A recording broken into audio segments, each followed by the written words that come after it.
Joel, it's a bit of a whirlwind over the last few months with everything that's happened in your career and your life. Yeah, it certainly has been. It's been a big few years for me. Obviously coming over from Geelong to the Bulldogs and winning a premiership, and the last couple of years has been massive. How big a decision was this to come to leave a team that you've just played in the flag for and what looked like a very happy team and come here to play for you? Yeah, it was obviously a massive decision for me. Nothing I didn't take it lightly. I guess took obviously a few weeks to decide, and after the grand final, obviously all the emotion that I had for the team with the Bulldogs and such great guys, and yeah, just sort of thought for me the best thing for my football was to get back home to WA and with family and friends as well. What was the overwhelming factor in you making the decision, do you think? Probably family and friends, I'd say. Obviously Frere's a big club as well. Always wanted to eventually get back to WA and play in WA, and Frere's given me the opportunity to come back and play, so take it with both hands. How hard was it to put the emotion of the grand final aside to make this decision? Because that would have been swaying on your mind, you would have thought. Yeah, obviously it's hard. Winning grand finals is definitely pretty special. Not many players get to do it, and to win a group of lads that I had, in the grand final, to do it with them and the fairy tale we sort of had it's really hard. And the emotional side of things for me was massive, and sort of caught up with all my teammates at the Bulldogs and sort of told them before I made a decision to come home, and they were all accepting of that, so it's been good.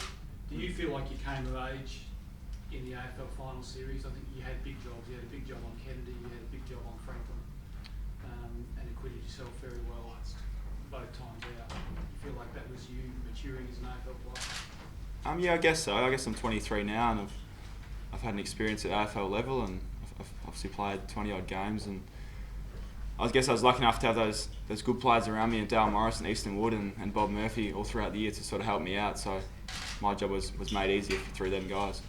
What was the reaction from the Bulldogs players when you told them? Were they surprised after a premiership that you were leaving? Yeah, to an extent. That all noise knew for my side, personal reasons was big for me with my father being ill and that sort of thing. So for me to get home is probably their best interest as well as mine. So they're obviously accepting. They also wanted me to stay, but for me to get home, they're all happy. Joel, I think there's a bit of talk maybe earlier before the final series that you indicated you may have wanted to come back to Perth. In your mind then, did you think that was going to be the case at the end of the year? At the time, I always had my mind set on playing for the Bulldogs. Obviously a final series coming up with the Bulldogs, play that, and after that make a decision that way. Still pitching yourself as a premiership player now? Yeah, a little bit.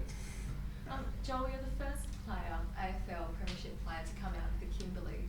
How does that kind of make you feel? I'm obviously very proud and honoured. So much young talent up in the Kimberley, and to myself to go and do it and win a premiership is massive for the Kimberley and for the region, and for me to get back there. We've got a community camp there on the 30th of November, so get back there and take the medal and show the young kids and give them something to strive forward to.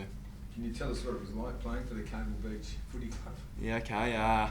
Bare feet, running around, try and play 3 games on a Saturday, try and sneak a game in on a Sunday, go to school Monday, Tuesday, Wednesday training.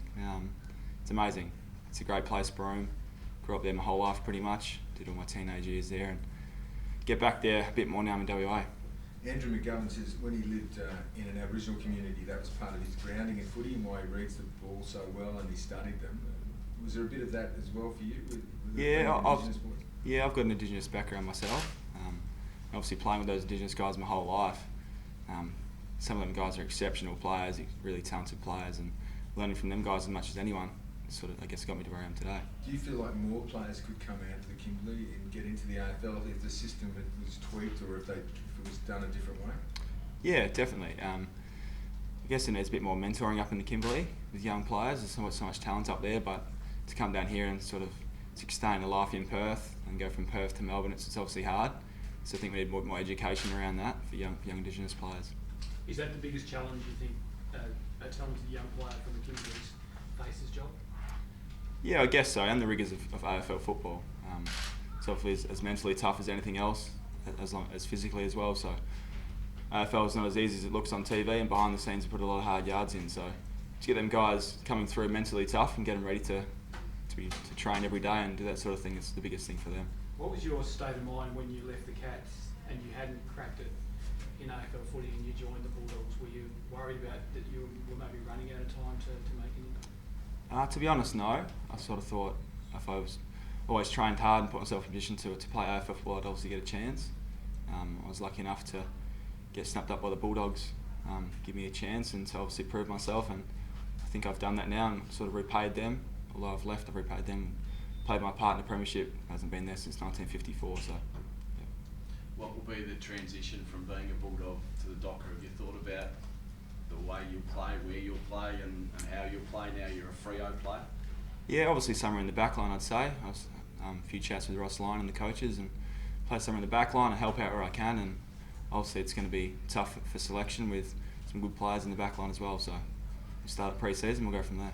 When do you start? When are you into Yeah, okay, it? so I've been in since today, and I'll stay through till December 5th I officially start, but I'll continue training here with the boys and meet all the boys and go from there. Because you're a premiership player, does that change? I mean, because you finished grand final day, how does that change? And Yeah, I think the leave's a bit longer for me because I've obviously finished a bit later. I've got to move back to my house and stuff like that. So for me to get back here and have a few extra weeks, I'll still be around the club, but I'll get a day off here and there to sort of move houses and get myself settled in WA again.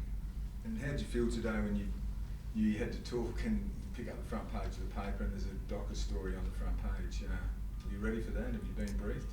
Yeah, I've only been here a day, so I can't really comment, to be honest. I'm not too sure what happened and everything else, so I've only been here a day, I can't really comment on that. Joel, you mentioned that your father's ill. Were you able to, are you in a position to talk about that more, or would you prefer? No, not at the moment. Shane Kirsten spoke that you guys were holidaying together when you sort of both made the decision or got the tick off that you're coming to Fremantle. What's it going to be like playing with him? Yeah, good. Obviously, I've known Shane for a while now. We've grew up together and we played together, lived together. We've done everything together. So, come back with Shane, and I'm really close with him, and I'm going to lock it next to Shane. So, we're like brothers pretty much, and to play with him along with 43 other teammates for the Fremantle Football Club is going to be amazing. Club had a tough year last year. Do you see them? They've had a successful trading period. Do you see them climbing up the ladder if they can get Bennell and Fife and those boys back from injury as well? Yeah, I think people didn't see, obviously 3 or 4 years ago, the Dockers were in the grand final. So get them players back and we start pre-season, we get grounded and we get fit and we go again. So they can only go up from here.